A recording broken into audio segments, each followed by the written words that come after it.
This podcast is brought to you by the Resolve Long Horizon Investing Masterclass, a 10-part evergreen podcast series where Adam Butler, Mike Philbrick, and Rodrigo Gordillo of Resolve Asset Management Global explore an advanced investment framework specifically designed to steward quasi-permanent capital with humility and balance. From the science of decision-making to all-weather portfolio construction to the value of diversified alpha and tail protection, this series provides a comprehensive capital management roadmap to improve outcomes for wealthy individuals, advisors, family offices, and institutions managing less than $10 billion. To listen to the series or read the transcripts on demand, please visit investresolve.com/masterclass. Alternatively, you can find it on your favorite podcast player by searching for Resolve-Masterclass.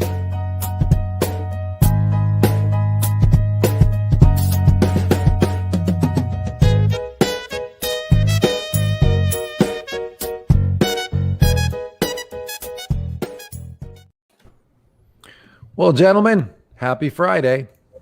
How are you, sir? I'm very well.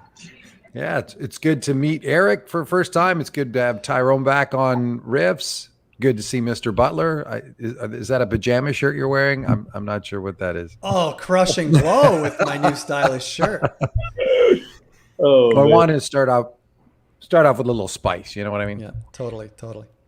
So just for everybody, before we start, none of this is investment advice. This is just four dudes talking on YouTube.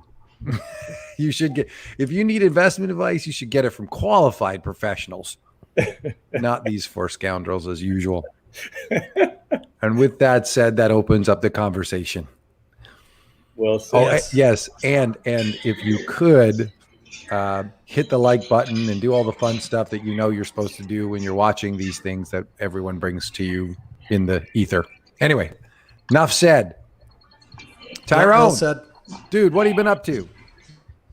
Well, I moved since the last time we spoke, so I am in beautiful San Diego with Eric now. So I'm a transplant, moved from New Jersey to San Diego in November, and we launched Onramp. A lot has happened, so we'll get into that a little later. But yeah, a ton has happened. I have three great nephews now. So I think I think that my niece was actually pregnant with the first. So three beautiful boys that I adore. So yeah, a lot happening for sure. How did you get three crammed in there? What was there? Some twins, triplets? It's funny. She has a 3-year-old, a 2-year-old, and an 8-month-old. So I was like, what kind of death sentence is that? But she's stronger. What do they call that? Irish twins when they're within a year. Close. Yeah, exactly. Something like that. Oh, they're the love of my life. I love them to death. So that's awesome. All is well. Are they there in San Diego with you? No, everyone's back in Jersey. Okay. I don't know. We all got the gene to hate to fly. So it's my dad is okay, and then my niece is all right, but my mom and my sister they won't do it. Interesting. So I'll get them out eventually. I just keep snapping pictures of the palm trees. They'll get here eventually. It works. Endorse. I endorse that. It works. Absolutely. So how did you and that skullduggerous scoundrel Eric get together? I'll let him tell that story. All right. Let's get some Eric track laid down here. Let's go. It was actually the famous podcast, and I apologize for all the background noise. I happened to be in a bar in the middle of Colorado. It was the only place I could find that got Wi-Fi good enough. And that's actually in the spirit of this podcast. So I figured of all the podcasts, I might be able to get away with it right here. Totally. So I heard the famous podcast of Tyrone giving his kind of life story and really where he broke down. And it was actually Corey Hofstein, a mutual friend of all of ours, who first kind of said, "You got to listen to this podcast. It's amazing." And so I reached out to Tyrone and just shared kind of like, "Wow, that was amazing. I'd love to kind of meet you." And the next thing you know, we became fast friends and Twitter friends, if you will. We started talking and struck up a bond. And at the time, too, we were also looking to think about ways to get out of the ETF business, but also to explore ways to enable financial advisors to gain access to cryptocurrencies. And I always thought, if I'm ever going to start another company, it's not going to be alone. And I know what I'm good at, I know what I'm not good at. I'm not good at leadership, and I'm not good at recruiting and selling and promoting. and really kind of like putting myself out there. But I could work with people and I could work with smart people. And I always thought, if I could convince Tyrone that I could work for him, then that would be an absolute 100% win, as opposed to if I could convince Tyrone to work for me. And that's, 3 years later, finally, I made it happen. And almost, gosh, the last 12 months has been a literal whirlwind. It's been amazing. So. Sounds like an amazing whirlwind. So tell us everything then. Tell us how give us the journey from so you've met, the idea of Onramp, and how it culminated and all that fun stuff. Give us the scoop. I think you're muted, Tyrone. There's a lot of nuance for sure, and a pretty fascinating story. We always talk about writing the book, but so I had been traveling to San Diego a lot. Again, from my godson is here, one of my best friends is here, and I had dropped by the Reality Shares offices at the time. Even did a few interviews with Eric's team at the time, just about working with young clients who own crypto, because I was kind of out there really early doing that. And it was one of those things where we just, I stopped by, we were fellow crypto hippies. It was like, oh, let's just kick it, right? I get there, Howard Lindsay is there. It was a whole family affair. I'd gone by the offices twice. And again, just really been a fan of what they were doing. I know he was smart, Dave Martin, Kian, all of the folks over there I loved. And they sent me a package after I left with pens and books and all that other stuff. And anybody that knows anything about me knows I tell my story and how much I love my parents. And my dad, within the last, 5 to 10 years or so, really learned to read and write well. So he loves pens, right? And he is, to this day, in love with this Reality Shares pen. Like, you can't, he has his little pens on his side there, and he writes in his little pad, but he loves that pen. And I remember doing a walk-in talk about it on Twitter. And I was talking about, we take for granted how we send out those gifts to people, right? Like, oh, I send them a hat, send them a shirt. But you really don't understand the power of that when it really connects with someone who just experienced a new side of life that they didn't really have before. So I looked at my dad's reaction to that. And I remember telling Eric, I'm like, man, that's special. I sent him a note. I was like, please do not underestimate what it means for you to just send my dad a little simple pen. And my parents are the most meek, simple, want nothing people on earth, right? But at that moment, I was like, all right, there was something there. We had stayed in contact, and we both got SIM swapped around the same time, right? Like, we got attacked, and it was just that whole thing had happened. And we actually had separated, right? We just didn't talk for a while. And I was worried about him, but I knew he was kind of going through some of the same things, didn't know how deep it was till we reconnected. And I remember sending him a message, and I didn't really get a response, but I found out later why. He had a ton of stuff going on. The FBI was at his place. The FBI was on the phone with me. It was a serious thing with a bunch of us that were really out there on Twitter, and this sim attack with crypto and everything else. Be careful out there, folks. And I get a call, right? He gives me a call. He's like, hey, I want to chat. And he gives me a call, and he's like, yeah, I have this idea. Do you remember Onramp, the thing we were talking to you about? Yeah, it sounds awesome. And I, again, been in the crypto space. He was doing the startup thing, and I'm like, I'd love to help.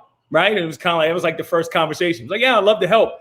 So, and I could tell that he was kind of like, I don't really think there's more to it. So we spoke again, and he's like, well, we should add you to the board of Reality Shares and do that whole thing. We did that. And then finally he was like, no, he's like, I want you to be the CEO. Like, I actually want you to run the company. And I'm like, I don't want to do that. Like, are you crazy? I was like, my life is pretty good right now. Like, I've kind of worked myself into a really good spot right now. I don't know if I want to give this up.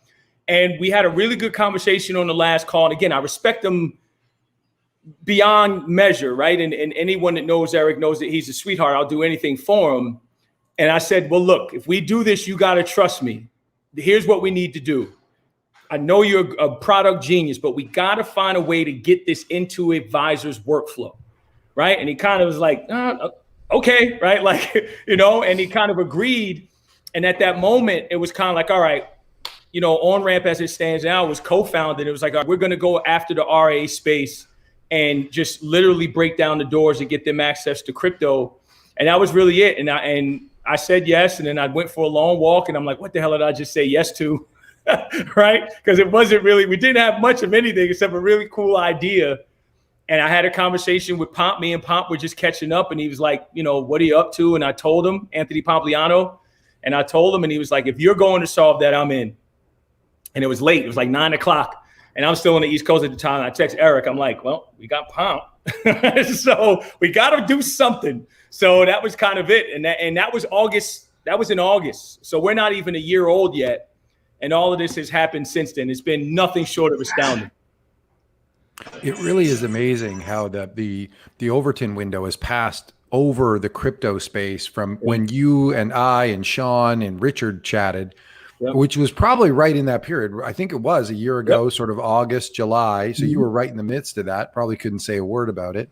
Yeah. But how it was still sort of fringy then. Like you were tip of the spear kind of guy still after 3 years of beating that drum. Like it was still it was a different thing. And then all of a sudden, fast forward 6 months, and we've got pretty interesting adoption. Adam and I were on a panel here talking about the crypto space as an actual asset class and how that integrates into businesses. And one of the topics that came up was advisors talking about, hey, a year ago, 6 months ago, I brought it up. It was career risk. I feel today, if I don't bring it up, it's career risk. And so it's been just so fast and furious, the change. You guys, obviously, you've got this idea. You're bringing it to fruition. Where are we today from last August? Yeah, I'll let Eric take that because I think it's what was fascinating to me. I call him part of the ETF mafia, right? There's an ETF mafia. If you look at a lot of those guys, they're involved in crypto. So I'll let him answer that. But I think a lot of the folks that were in ETFs early and saw that see the value here. So I'll kind of let him answer that one. Yeah, and it's funny too. It's I go both ways on this. The ETF is such a beautiful invention because it enabled access for like a huge audience to get exposed to, whether it be an index or whether it be a more intelligent way to invest or cheaper, whether it be like gold or just other asset classes. And so, but we used to also joke that the ETF industry has jumped the shark when you see an IBM ETF or just a single stock ETF on something that's completely liquid and just ridiculously, like you don't really need an ETF for that. And in 2016 or so, when I first kind of fell down the crypto rabbit hole, and I had gone to school for computer science, so I was always kind of tech forward on these newer innovative things. To me, it just seemed like I don't think we need an ETF for that. I think there's a way that we can just open the gates because this beautiful ecosystem of exchanges and custody and everything has been already created.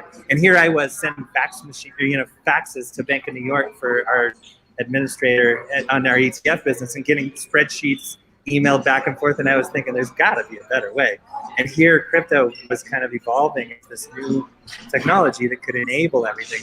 And so putting it back in an ETF wrapper and bringing it into the traditional asset class ecosystem I didn't think it was evil or awful. I just thought, well, that's a lot of overkill that's the IBM ETF example, right? You don't need that. You just need to open those gates and enable advisors to go access that asset class. Not just advisors, but clients. And yet the advisors had never ventured out, right? That would be like selling away if you're with a broker dealer or just exposing your client to something odd and esoteric and like you just don't do that, like that career risk. And I remember even in the early days of saying, yeah, I'm kind of interested in Bitcoin. And I'd sit under my breath because I didn't know what people were going to say about me. But it really is. There's just a lot more to it. And now as we're seeing like DeFi and all of those things kind of populating, and it's happening away. And we don't want it to happen away. Like people are leaving their financial advisor to get advice from no one, from their neighbor, because their advisor just says, I don't know. I can't advise on it. And that's in a frontier shame, asset right? class, right? In an asset class where advice would be probably improportionately valuable compared to their holdings in the S&P 500, as an example. So true. Yeah. Like whether I pay my advisor to pick VOO or versus Bitcoin, and how to invest in it and how to to allocate to it, and how to avoid the SIM swap attack, and like just all of those things, or even just things to watch out for, that maybe you shouldn't have 100% of your assets invested in Dogecoin just because Elon Musk tweeted about it. You know, that's probably good advice. And yet, unfortunately, the client's got to go do it alone. And then the client's sheepishly embarrassed to tell their advisor, hey, by the way, I do have a lot of my assets invested over here.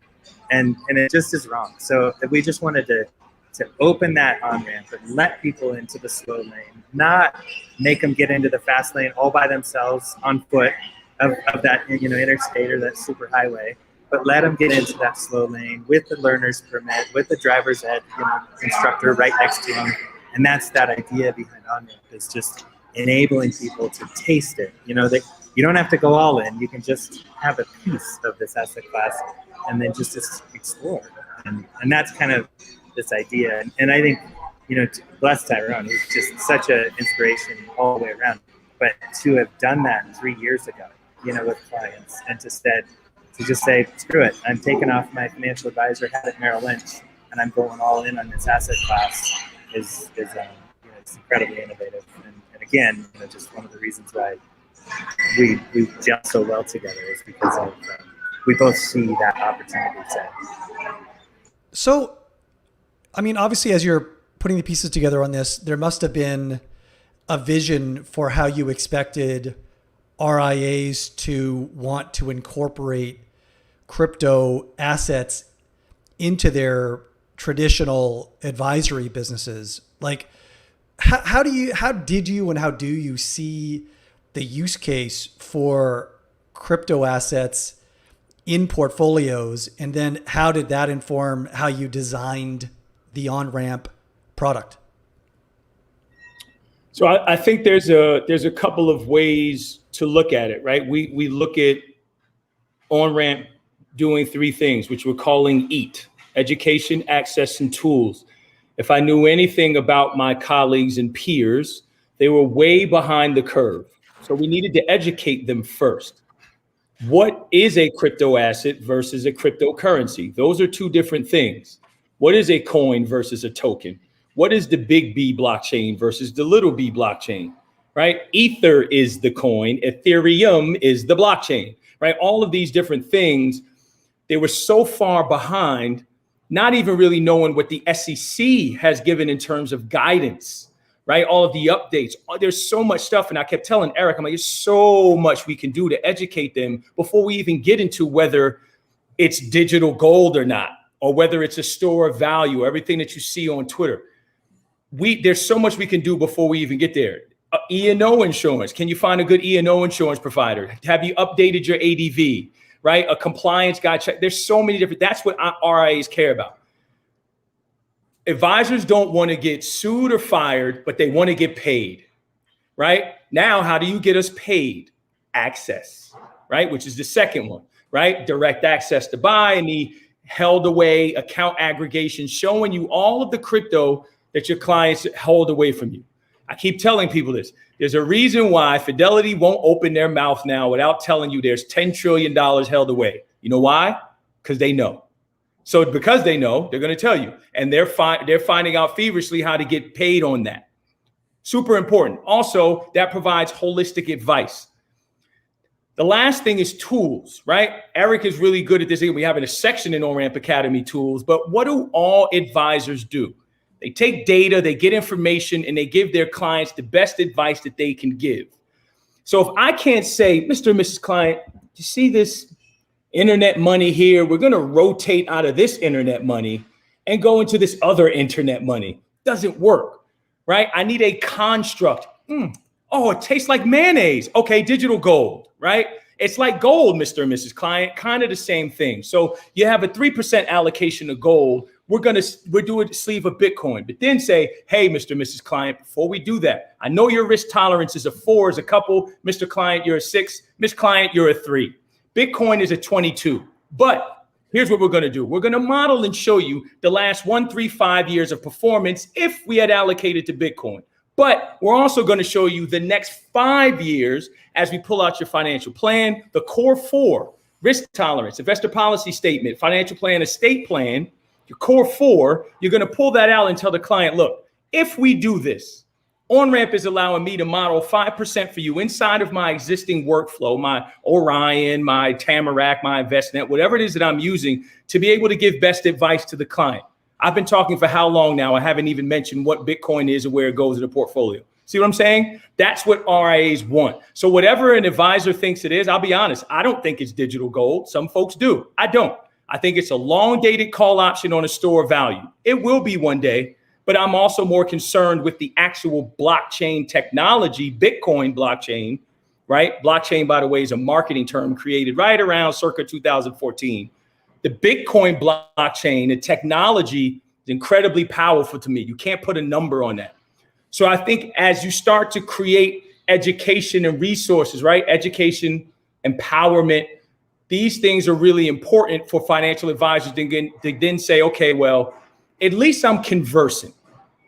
I can have the conversation. I'm not going to say anything which way, but I'm just going to be conversing, right? Listen, learn, lead. Think in threes, advisors. Listen, learn, lead. Those things are really important. So we built it with that in mind. Educate, access, and tools to be a data feed almost, connecting the two worlds together so that we want you to be an advisor. We want to make you the hero. Cheryl Penny told me that. Right, very early when he said he congratulated me on the seat. He said, "Tyrone, make them smart, make advisors the hero." Right? Don't try and do anything crazy. So that's what it was. And it was so many. It was so many of these meetings that I was going to have, and I finally told Eric, I'm like, "It's the education, man. Nobody else is doing it. There's no sell side research for advisors. There's nothing where they can go. They should come to us."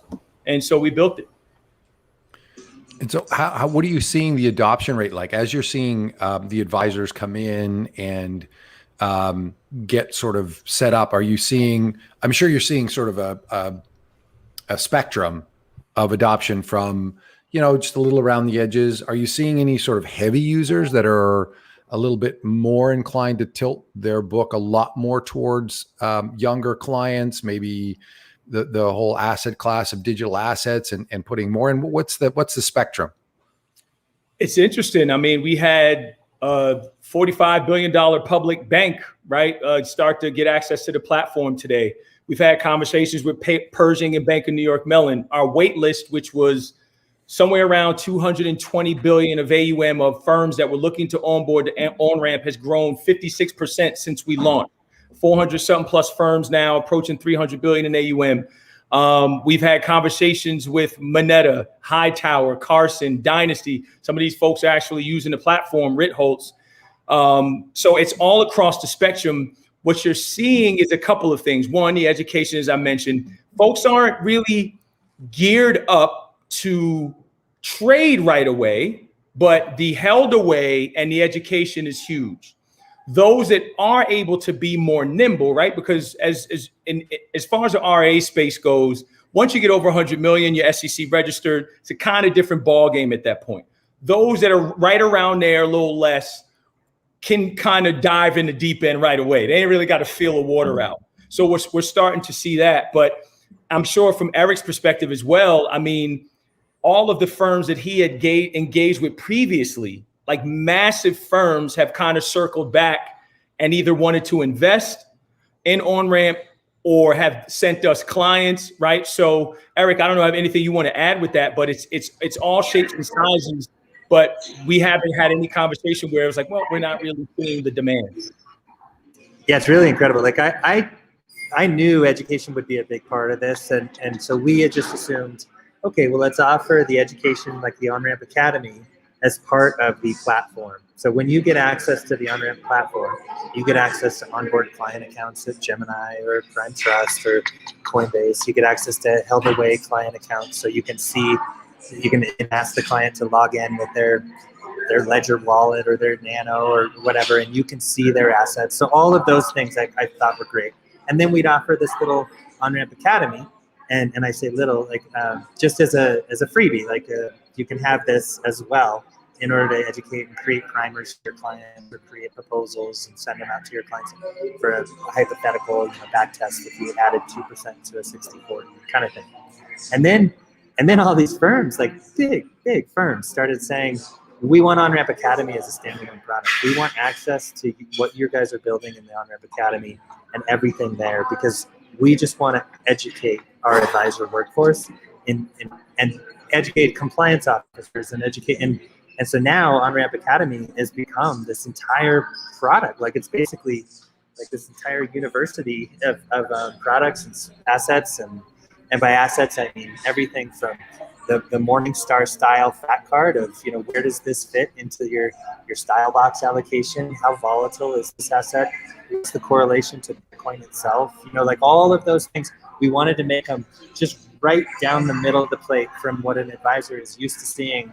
Just print it, facts, enter your client's name, send it off.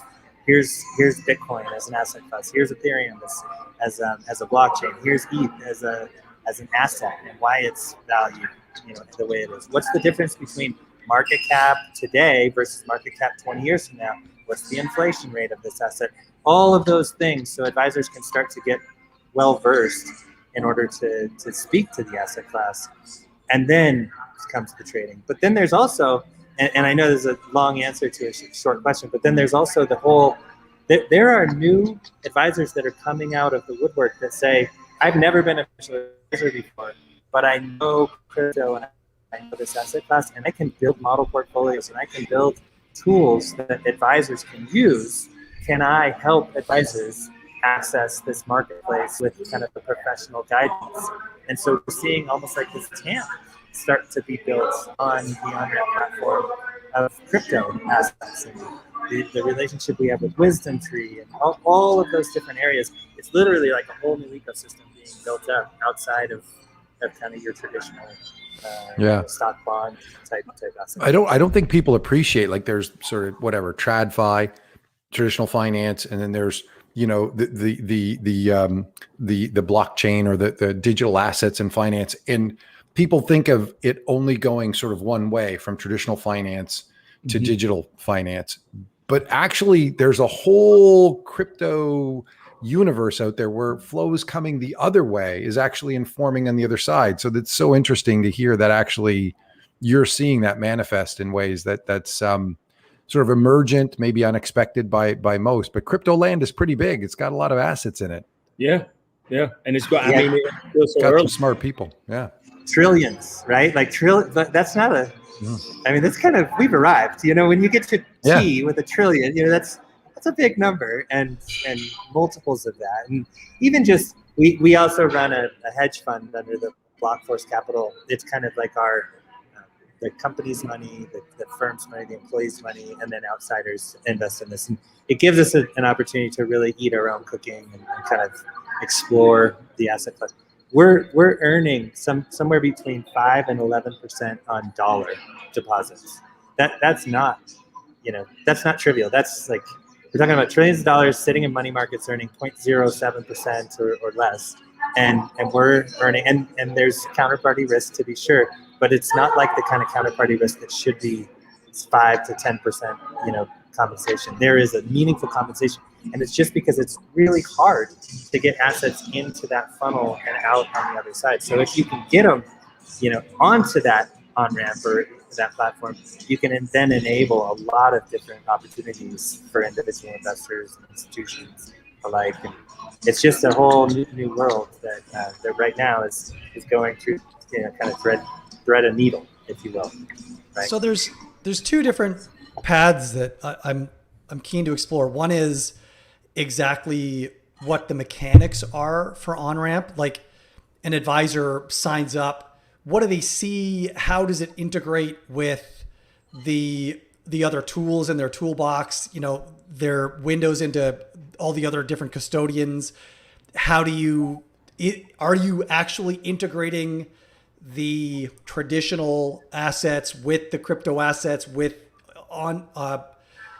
or is it more just we're going to focus on the crypto side and sort of and give you a glimpse of how these crypto assets might look alongside your traditional portfolio? So there's that whole sort of mechanic side. And then I actually want to dive into some of the educational, the big muscle movements there. You mentioned there's a difference between crypto assets and cryptocurrencies. What does that mean? What's a capital B blockchain versus a small b blockchain? Like there's which path do you think we should travel first? Do you want to talk about the education component first, or do you want to talk about the mechanics of? Yeah, we can talk about the platform. It's fairly simple. So we are an iPaaS platform, right? Which is an integration platform as a service. So we are the nervous system, right? We are the rails, the interoperability between the crypto economy and the legacy financial advisor tech stack. So our goal is to now we do have a dashboard, right? But we want to take all that data and spit it right back into the advisor system so they can interact with Onramp as they would see fit, right? So our goal, right, as we start to scale this is a financial advisor sits down at her tech stack and she starts the flow there, account opening, buying, selling, rebalancing, everything inside of her existing tech stack, but using Onramp technology.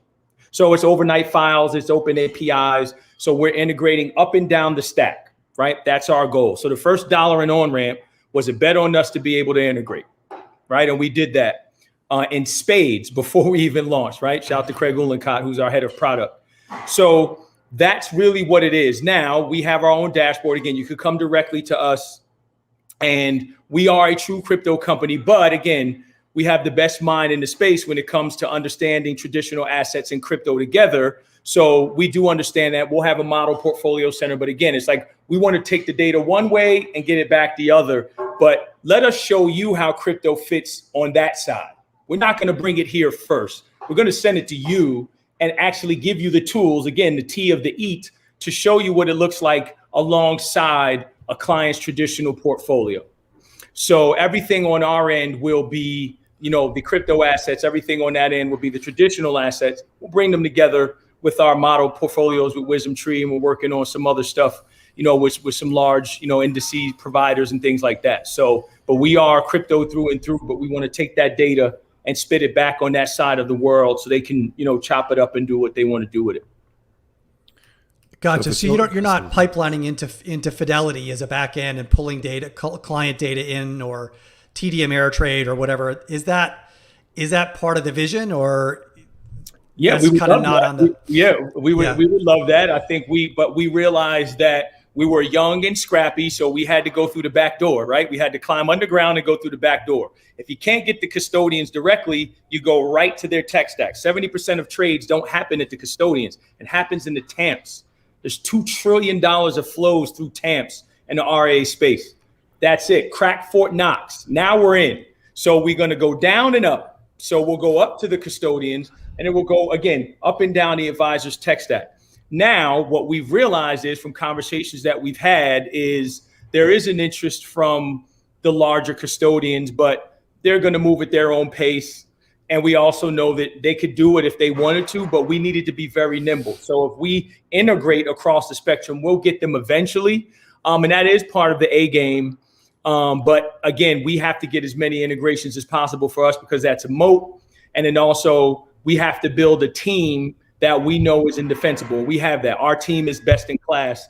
And we're truly the only ones, I believe, that can solve this in the way that we are solving it. We have folks that know the traditional side through and through. Me and Eric know the crypto side through and through. And there's some of us who kind of sit in the middle. So Merrill or Fidelity can't buy that. Like, we built it right from scratch. So that is the end game for sure. But again, it's going to take some time for them to get there, and they'll play ball at some point. So Fidelity has been somewhat vocal about, I guess, maybe on the institutional side for custody, maybe that's. So I'm not sure exactly, right?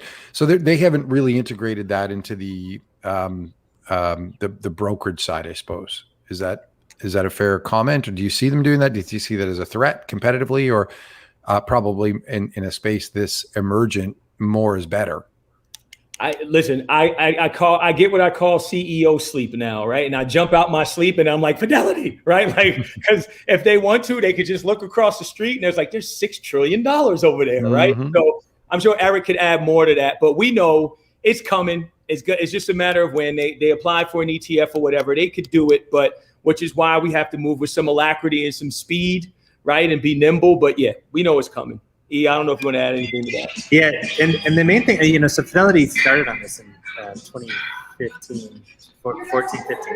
And still, they are only able to custody Bitcoin primarily, but for hedge funds, ETFs, big asset managers, like kind of the traditional mutual funds managers, single omnibus accounts, or broker dealer says we want to have one account custody Bitcoin and we'll do the sub accounting. So Fidelity Digital Assets anyways doesn't want to touch retail. Yet, ironically, they have their entire retail arm. And it's just out of concern and abundance of caution.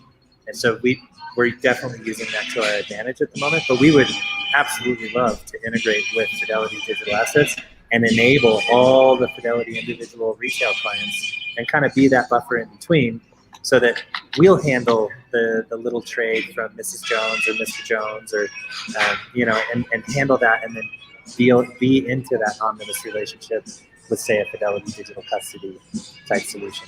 But it's definitely like they are the slowest of the movers in the space. And this space moves fast, like incredibly fast. Like, yeah, a year in crypto is 4 years in traditional. And it's, amazing. Like I'm definitely losing hair for this, but it's awesome. I mean, it's just so much fun. No Tyrone's hat. Yeah. He's hiding the hair loss. We know it. No, I'm good. I'm good. I pick good parents, baby. No. Tyrone's the handsomest devil in the world. Well, what I find is on net, I have the same amount of hair. It's just moving around. I hear that. So net, I think I'm hairier. It's just in the wrong place. Anyway, I digress. Adam, remind me, what was your second question? Well, the second direction was the educational side, right? So you mentioned a couple things. What is the difference between crypto assets and crypto currencies, the capital B blockchain? So why don't we start with the difference between crypto assets and cryptocurrencies? Yeah. So this is one of the things that is really frustrating, because the whole thing is, people bashing Bitcoin, or is it a currency or is it not, or it failed on its initial purpose. Well, where are your feet? Where are your feet? Are you in Africa? You're damn right it's a currency. Is it here? No, right? It's the first thing. That's one level of it. Second level is cryptocurrencies, like crypto dollars. It's a better name for them than stable coins, are, again, cryptocurrencies. But crypto assets are the whole ecosystem. Bitcoin, Ether, utility tokens, security tokens. Those are all crypto assets. You can even throw NFTs in there if you want. So many different things. So crypto assets is the umbrella. It's the whole ecosystem, right? If we really want to say it's an asset class. And then there are types of cryptocurrencies. Right. And again, I keep saying this about Bitcoin. Could Bitcoin be that? Yeah. Where are you in the world? Right. So, I think that is something that once you get through that, the other thing is when you start to say, OK, well, how do we value these things? Well, it's hard to value a currency, but I can value a network, right? A monetary network, or I can value assets. And there's ways to do that. Scale up a bit, second level thinking, if you will. So that's the cryptocurrency thing. As far as, Bitcoin, big B, and Bitcoin, little b, it's funny. I keep this book handy, Crypto Assets. I always keep this handy. It's just in terms of folks understanding the big B, Bitcoin blockchain, right? As it's written, right? And as it's actually referred to as, is again, just the technology, the rails that Bitcoin, the little b, the price that everyone cares about.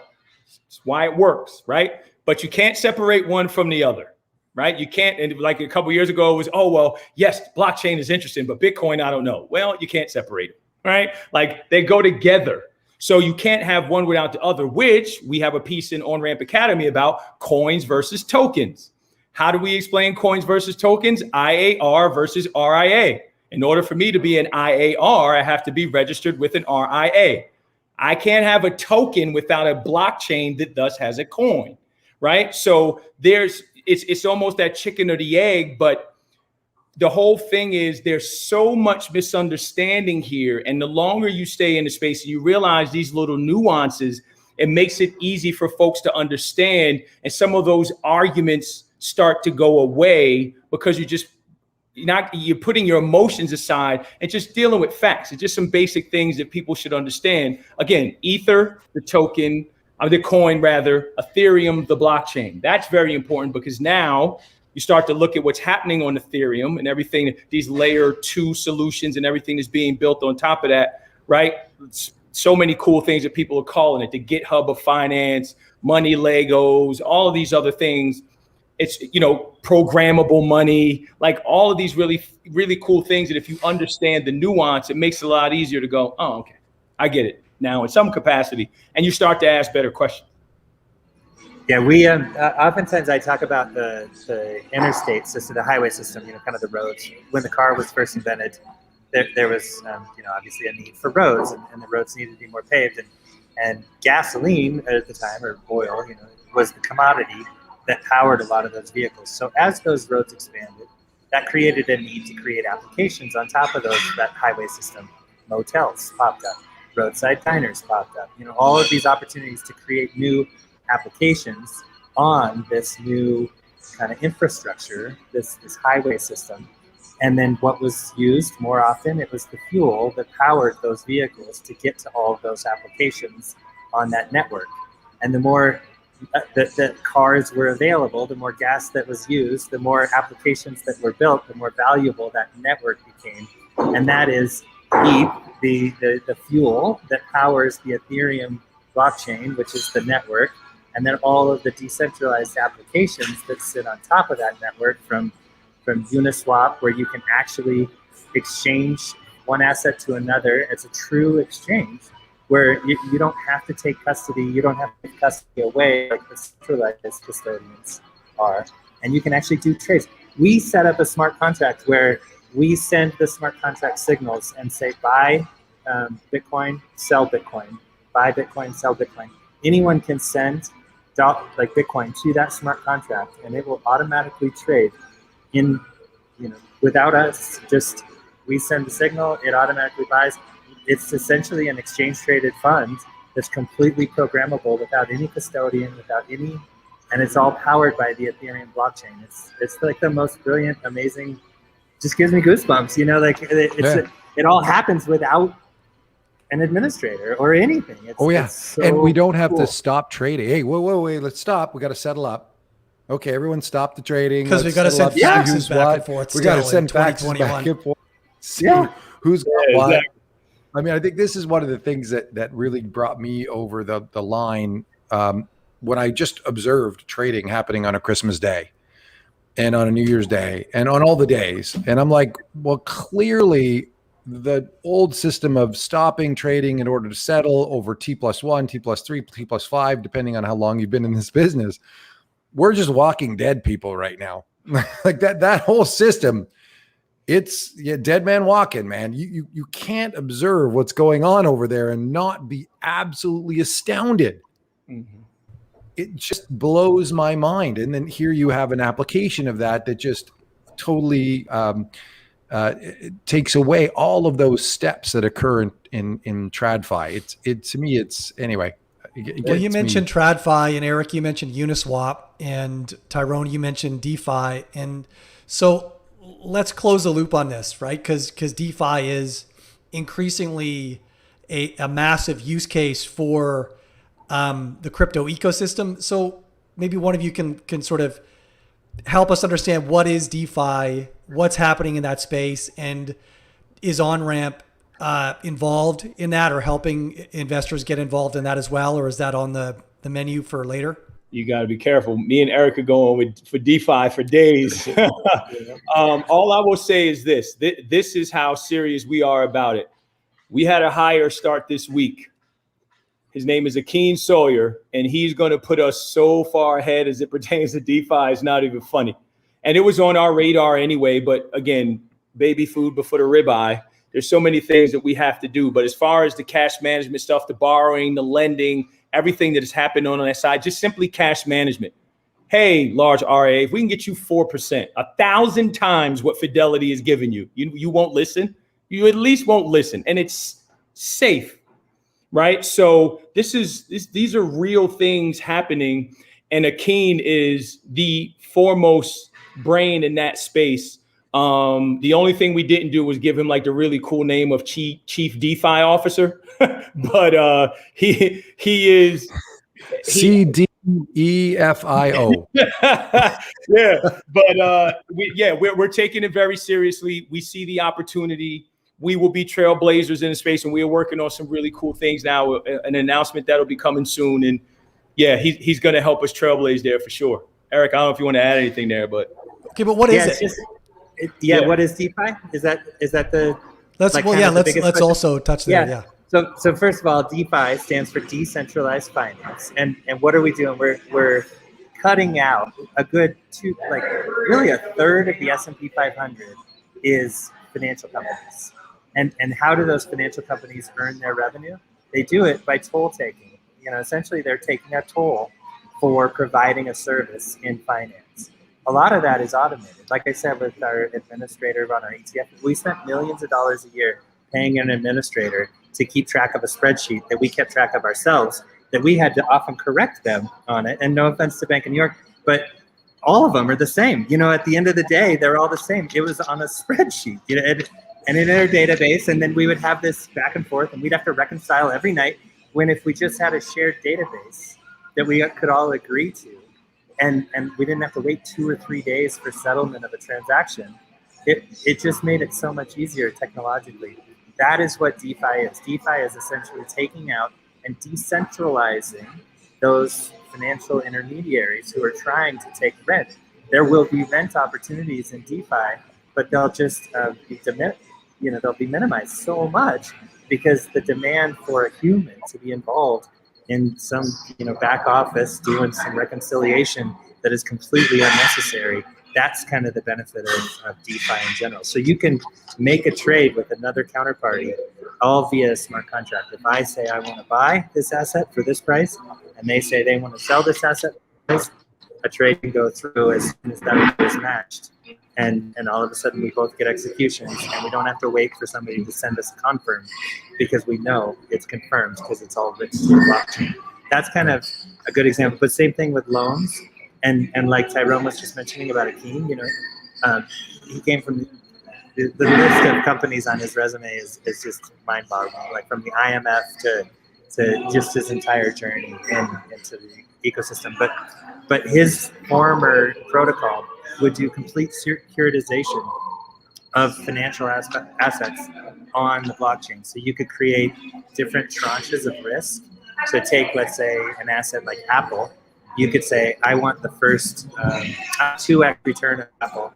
And I say, I'll take Apple, but basically I want a 50%, kind of like buffer. So I don't take any loss until Apple has gone down 50%, and then I'll start to take a hit. That's essentially two different contracts. One takes the 2x upside, the other takes the nothing more than 50% of the downside. All that can be done with smart contracts. You just send your Apple token to the Apple smart contract. It gets locked up. 2 other tokens get created. And now you've just created this securitized instrument that's completely locked up. And you don't have to worry about some custodian taking care of it, because it's all done via smart contract. It's just a mind-boggling. Yeah, it really is one of the last bastions to what's the word? Not disintegrate. Disintermediate. Disintermediate. That's the one. How many syllables is that on a Friday? That's tough on a Friday. I'm not gonna lie to you. So banking has been one of these areas where you have central bank that has great relationship with Schedule I banks, provides them with financing at the overnight rate, which then provides that to the banks and the brokerages to provide them with cheap money to mark it up to whatever Fidelity or so on, so and so is going to mark it up to charge you. In the way I understand the DeFi space is that intermediary is dissed and thus is not there to collect that toll. Yep. And you collect the toll. So as you mentioned, you can get 4, 5, 6, 7, 8, 9, 10, 11% yield. Well, where's that yield coming from? Well, that yield is because you're financing the ecosystem. Mm-hmm. I believe like the central bank's not there. It's not there with the Schedule I bank to provide all of that. So that financing has to come from the ecosystem itself. And thus it pays you the vast majority, you, the investor, the vast majority of that. Yep. You think about when you short a stock and you have to borrow that stock and you have to pay that borrow. Some brokerages like Interactive Brokers will share that with you. If you own the stock that's being borrowed, they'll give you 50%. Oh, aren't they generous, giving you half? Right. Well, it's a lot better than a lot of the other places that are giving you zero, so infinitely more than what everybody else would give you. But at the same time, in the DeFi space, if you're going to hold those tokens, stake them, and allow the exchange to do with what they will, they are going to pay you that yield directly. Right. And there is no intermediary there. And in a world where investors are faced with such high sort of expectations with respect to what they're going to get on their assets in order to meet their retirement obligations, well, isn't it nice to cut out the banks? Yeah. Probably going to get in trouble for that, but anyway. True though. We have to do it. We have to do it on behalf of the client. I mean, as Eric mentioned earlier, there's not zero risk, but certainly it would seem that the risk is being paid for well in consideration for the risk. Yeah. Well, speaking of risk, right? It's very early in the space, and it's fascinating what is being built and being tinkered with. But I've been saying this again for the last 3 or 4 years. The future of our business is being built on Ethereum. I've been saying it for the longest time, and to literally see it come to fruition now is nothing short of remarkable. So it'll be interesting to see how all of this plays out. How do you guys talk about risk with advisors, and how do you help advisors talk about risk with clients in this space? Well, perfect. I'll let Eric handle that because he owed me a risk reducers, return enhancers piece before he left. So it has to be fresh on his mind. So I'll let Yeah, so for your audience, I used to be a financial advisor at Morgan Stanley for many, many years. And I had to kind of evolve my business to where I started taking care of the ultra high net worth investors, not billionaire, but certainly the wealthier $5 to $500 million investors. And they hated kind of just the old fashioned, well, the market's down 20%, but you're only down 18. I'm a hero. That they did not sit well with it. And so we did a lot of alternative investments, like probably 50 to 60% of our clients' allocations went to alternatives. And if you're going to do that, you can't say there's stocks, bonds, and alternatives. You have to say there's risk reducers and return enhancers. A bond hedge fund that's highly levered is not a bond, and it shouldn't be treated as fixed income. You have to treat it as something else. So this concept of risk reducers and return enhancers really helped kind of prepare this mental framework for all asset classes. And just because it's a return enhancer doesn't necessarily mean that it's a risk enhancer, but oftentimes it does. And so you could argue right now that maybe bonds are a return reducer and a risk enhancer instead of the way that people commonly think about them, in this last 40 years of bull markets of bonds. You could just argue that. I'm not saying that that's the case, but you could kind of think about it that way. But when it comes to cryptocurrencies, volatility is sometimes your friend if you know how to rebalance. If you can take two stocks that are not correlated and both have kind of zero-ish returns over time, but you rebalance those two stocks on a regular basis of intervals, you end up with a much better return. And we just put a piece out on us of Shannon's Demon, basically where he kind of lays this out. And I know you guys have actually written about this as well. And it's like, if you're going to use volatile assets, you got to have a rebalance strategy. And that's where a lot of the tea and tools comes from that Tyrone talks about in the Onramp Academy. It's all based on testing out frameworks for rebalancing. What the rebalance on a daily basis? What about a monthly basis? What if it's based on some AI that enables me to take tax losses a lot more frequently because Bitcoin is so volatile or other cryptocurrencies are so volatile? And that, I think, is how advisors need to think about it in their portfolio. So it might be a return enhancer, but maybe not. Maybe it's going to go sideways for the next 5 years, maybe.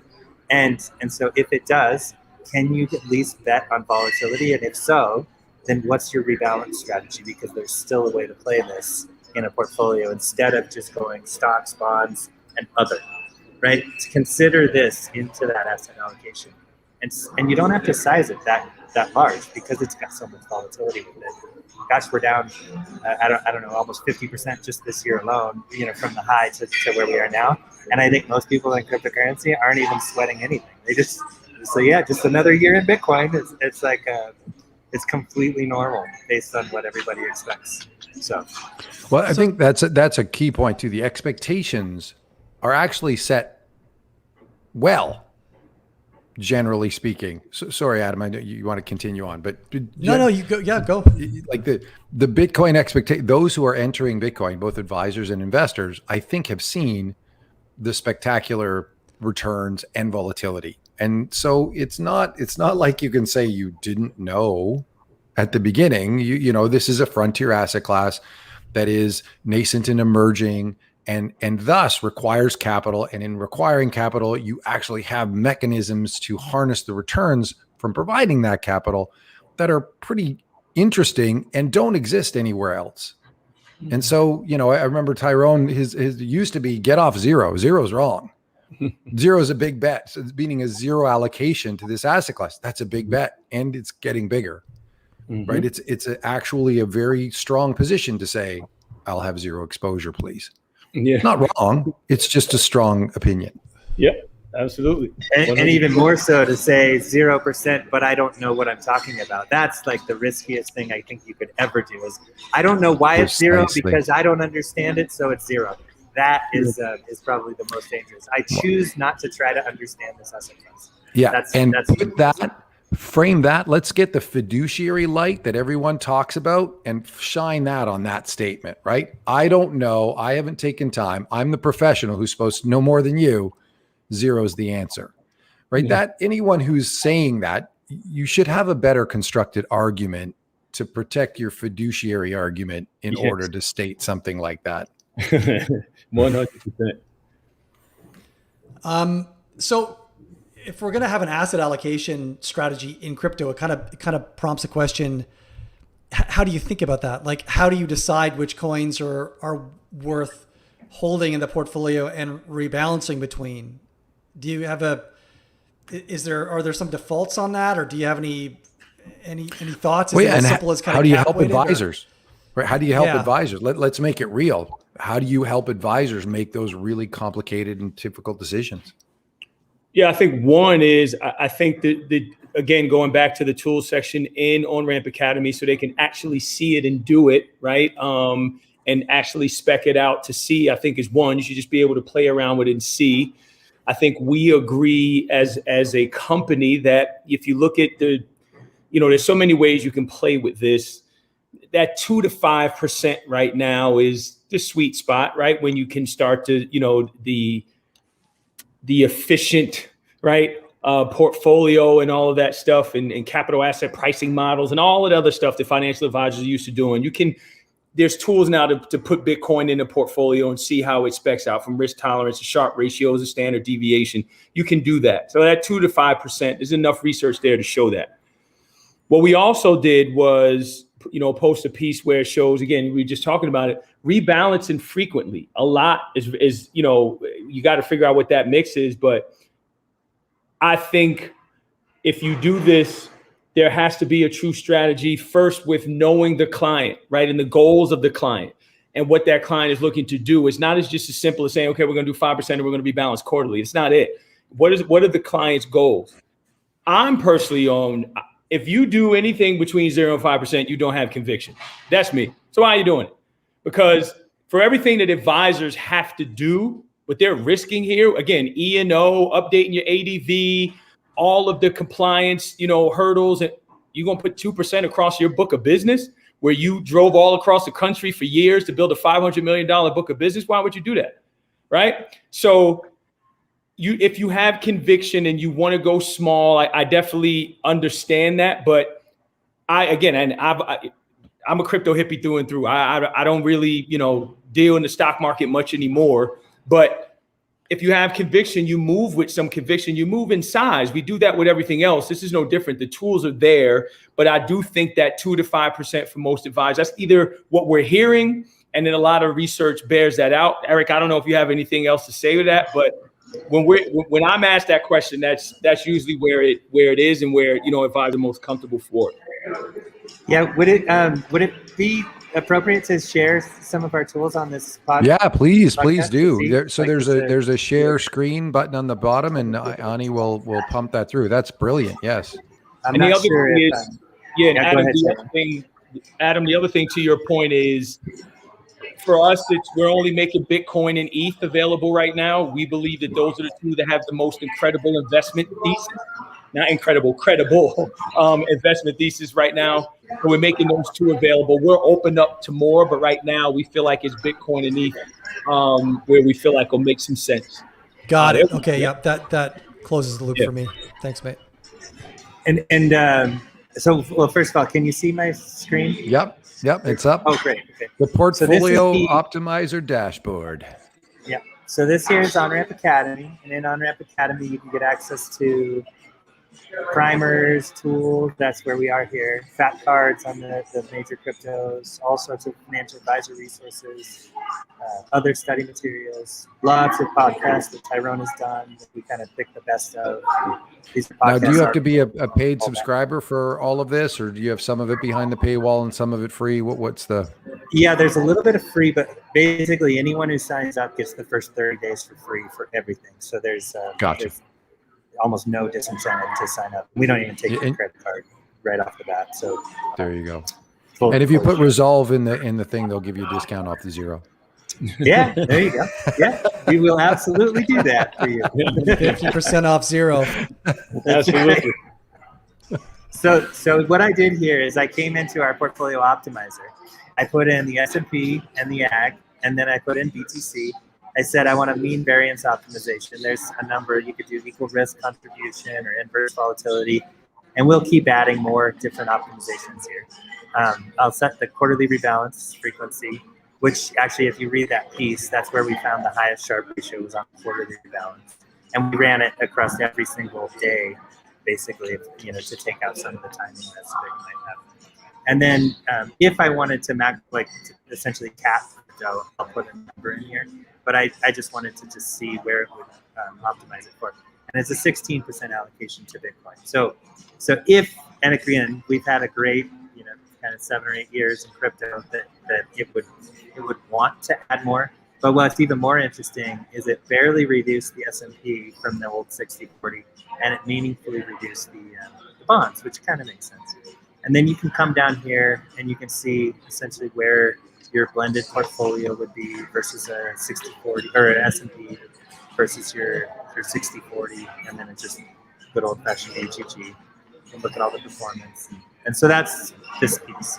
If we come in here, though, and we build our own custom strategy, and right now these are all calculating. So you can type in any equity, any ETF, and if it's not in there, we'll add it later. But so here what it is the default portfolio is S&P, Barclays Ag, ETH, and Bitcoin. And this would kind of be like a modern asset allocation, I would say. And then let's rebalance every time one of those asset classes goes up more than 2%. So essentially, like let's force it to rebalance on a more regular basis. If you didn't force the rebalance, here's what you'd end up with, which is a pretty meaningful outperformance, obviously, over those two. And then, of course, you get all the monthly statistics. So is that the unrebalanced? So you're literally buying and this holding? one here was rebalancing quarterly into this allocation, but not forcing it to rebalance based on, say, a large move. Oh, I see. Okay. It will rebalance quarterly, but you can also specify that it'll rebalance if you deviate by more than 2 percentage points from your target. That's exactly calendar versus. And then when you're all done, you can hit compare all, and it'll just run them all against one another and show you all the rebalance periods and frequencies based on these statistics. So if I run this, and now what it's doing is, and any of our users who hate these little lights, these are going away. We're actually speeding it up quite a bit. We're adding quite a bit more resources to the tools section. But what we're going to find here is, pretty meaningful bump in returns. But what I love is it's actually reduced the risk quite a bit from a pure S&P 500 only portfolio. So we just added two of the craziest, most ridiculous asset classes that any traditional asset allocator might say. And we reduced the risk and meaningfully improved the returns. And these are volatile asset classes. I mean, both Bitcoin and Ethereum have each had 80 to 90% drawdowns, but it's because of those huge drawdowns that we end up with those superior returns, because you're rebalancing on a more frequent basis. And then vice versa, when you see these big moves up, you're constantly kind of selling high and then buying low, right, off of these big drawdowns. And this also spits right in the face of the idea that Bitcoin and Ethereum are correlated to the S&P 500, which is true. If we look at, say, a correlation matrix, that is somewhat true, that S&P 500 does have some correlation to Bitcoin and Ethereum, but it's pretty low. We're like in the 2.23, 0.29 over time. And you can change a lot of these tools to be just, say, crypto to look at the cryptos related to one another. And they're meaningfully uncorrelated. This one actually is going back to the other. And then we love to use the expression that, just paraphrasing Arthur C. Clarke, sufficiently advanced diversification is indistinguishable from magic. Yeah, that's right. And then this really one here amazing. is just your true kind of 60-40, and you're taking between 0 and 10% away from the asset class, or from bonds, basically, or from equities rather. So here's a 5% allocation, pretty significant bump in return, modest bump in risk, and across the board, kind of meaningfully better returns overall. And it all just comes down to rebalancing. Like, even if Bitcoin had gone sideways over that period, you would have ended up with. If listeners want to complement that, we've written a paper on the rebalancing premium, talking about that exact concept, proving it out from first principles as well. So just very complementary literature. We would support everything that you're saying. They don't have to be totally uncorrelated. Even assets that are moderately correlated, you will get benefits less, but it is the magic in diversification. It is. It's the one free lunch in investing, right? Here's the thing. It's not free. There's huge emotional and behavioral costs that come with rebalancing. When you started this in January, February, March, and you're now looking at your crypto to rebalance to, you're like, oh, maybe it's going to go back to 20, right? That's the cost. There is a behavioral cost, and this is what makes automating it so much more effective than trying to function with your wetware, pulling the trigger when it's down a lot, and also when it's up a lot. Oh my gosh, I don't want to rebalance out of this beautiful, best performing asset class. I'm not going to do it in March, or I'm not going to do it in January. Right. So the cost is a behavioral one. Anyway, I digress. It's so true. And actually, that's what I kind of tell people. I say, rule of thumb 3. All my friends say, hey, should I buy Bitcoin now? And I say, just promise me you'll remember the rule of 3. No more than 3% of your net worth, no more than 3% of your discretionary income. And you have to promise that you'll rebalance every 3 months. And as long as you can do those 3 things for me, then I'll say, okay, here's how you get started. And I force them to promise me that they will not hold on and let it just grow, or vice versa, that they'll just avoid it as soon as it goes down, but that they kind of commit to just this little modicum of access. Man, so can you export? How do you rebalance 100%, Tyrone? Exactly. Yeah. I swear to God, that's what I was about to say. What am I doing? I just keep buying it. Oh, rebalance? Oh, okay. Rebalance? Do I have new cash? Buy more. Exactly. Rebalance done. Absolutely. Oh, man, too funny. Oh, sorry. We digress, Adam. What were you saying? No. Yeah, just wondering, can you export that so you can bring it in your own tools and stuff? Yeah, so that's actually where it all, and this is the Tyrone kind of magic is Eric. It's got to work within the advisor's tech stack. Let's not give them another portal that they got to log into, remember a password and a username, and come into. So how do we get all of this stuff back into Advise On or Wealthbox or Salesforce or whatever the advisor uses for either their portfolio management or their risk tools from Riskalyze. Like, how do we bring it all back in? And actually, that's what the team is doing right now is like really focusing on APIs that all of those financial technology firms can use to access all of our tools and all of that information and data. Whether the client has a MetaMask wallet that's trading on Uniswap or a Coinbase account, or they actually open the account with us via Gemini or Prime Trust or one of the other custodians, it all has to go back to the advisor's workflow. And someday, the advisor will never know a password or username to the Onramp dashboard, and they'll never even see it. But until that time, right now, you kind of have to come to the Onramp user experience. Yeah, and you can, we want you to be able to put your firm, right, download it, stick your firm on there, and send it to clients. So yeah, you can do that when we make that available. So yeah, brilliant by you, Tyrone. I love it. I try. It's hard to keep up with Eric's brilliance. I try. As long as we are in separate rooms, I'm really smart. We know who the looks are and who the right are. I don't. So I fully support that statement. You have a totally different taste in men than I do.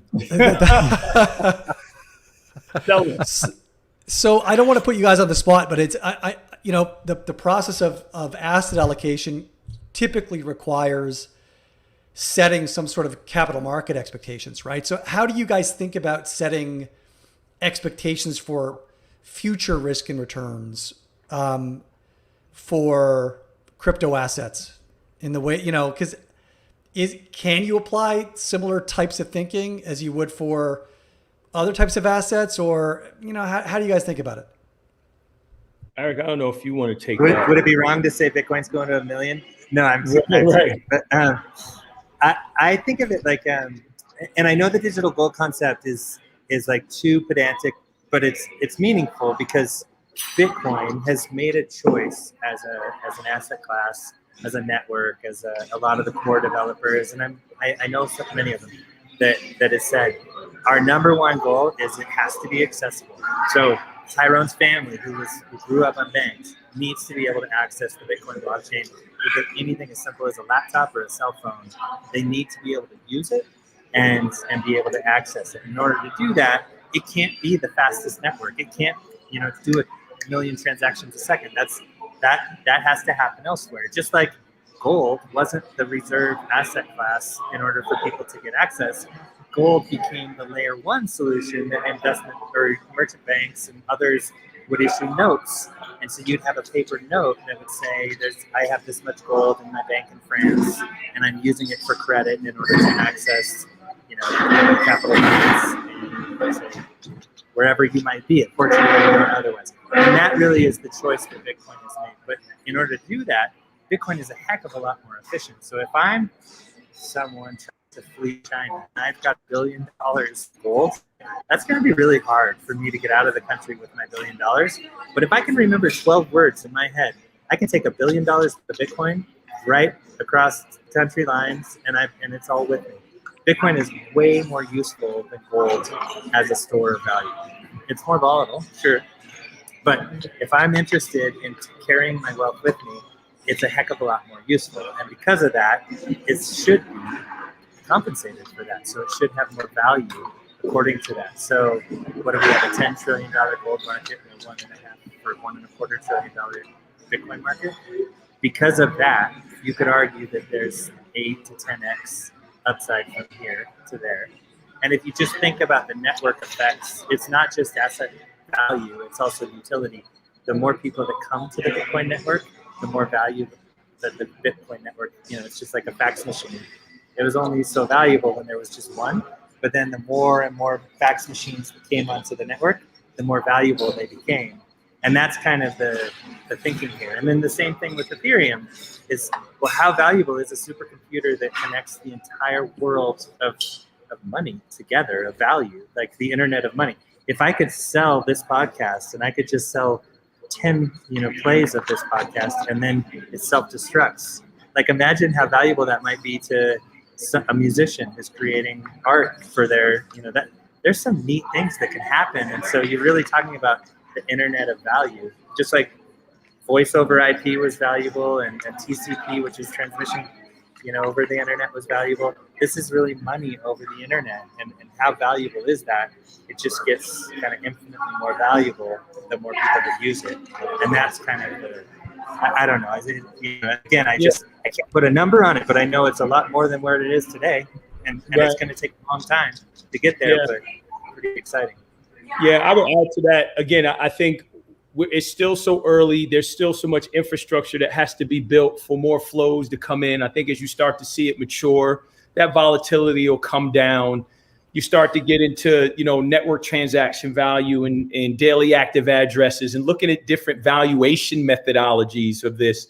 And you can start to really build out some type of model. But I think, again, everyone in this business loves Paul Tudor Jones. He kept it very simple. Bitcoin is the fastest horse. That's it. My job is to bet on the horses. Bitcoin is the fastest horse. That's all I got for you, right? Steve Wozniak today. It's awesome mathematic technology. Like, it's an awesome clock. We actually run Onramp like the Bitcoin blockchain. We run our company like the Bitcoin blockchain. Every 10 minutes in a meeting, while we achieving consensus, okay, good, the meeting continues, right? We decentralized autonomous organizations. We call it decisions at Onramp, right? Like full autonomy, open source, everyone brings ideas. So when you look at all of this, you can't say, okay, well, we're going to use the, capital asset pricing model, and we're trying to, let's see if there's some cash flows for us to discount. That doesn't work here, right? It's new wine, no old skin. So we just got to, create these new models and constructs for asset managers to come in and try and value what's happening here, but it's still incredibly early. Yeah, fair enough. Well, I don't have any other questions, and we've kept you for an hour and a quarter. And as new entrepreneurs, I'm sure you guys have a lot to do. And Eric, you're on vacation with your family, I think. So I don't know, Mike. You often have a few remaining questions. On a closing note, though, what are the one or two key tips? Thinking of making the advisor the hero. What are the one or two key tips that we can provide that audience today regarding this space? Onramp's role in it is fine, but what's that one or two shining things that's going to make those advisors stars?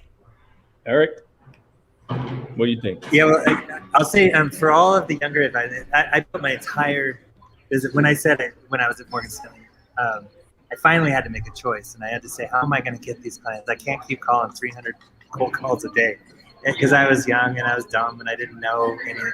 And I finally just said, you know what? I'm going to go after wealthier people, and I'm going to target them for something different than what everybody else is talking about. And I'm just going to say, who handles your alternative investments? Oh, you don't know what an alternative investment is? Who handles your hedge fund portfolio? Oh, you don't have hedge funds. And I wasn't, I could have been right or wrong. Hedge funds might have been good or bad, but I would just pique their curiosity of, oh, you don't have? If I was an advisor today, I would be pounding the phones right now saying, your advisor doesn't talk to you about cryptocurrencies or digital assets? You don't have? You mean you have to do it on your own? There's 40 million clients that have accounts at Coinbase right now. 40 million. That's insane. If I was a financial advisor, I would do nothing but call people and say, do you have a Coinbase account? Because guess what? That would absolutely be my life if I was an advisor trying to get new assets. And it's not just about getting new assets, but really to enable those clients with a better advice. And I would become an expert in this asset class, because it's not going away. And even if it does, people are going to need help, and they're going to trust the person that helped them as it started to melt down or otherwise.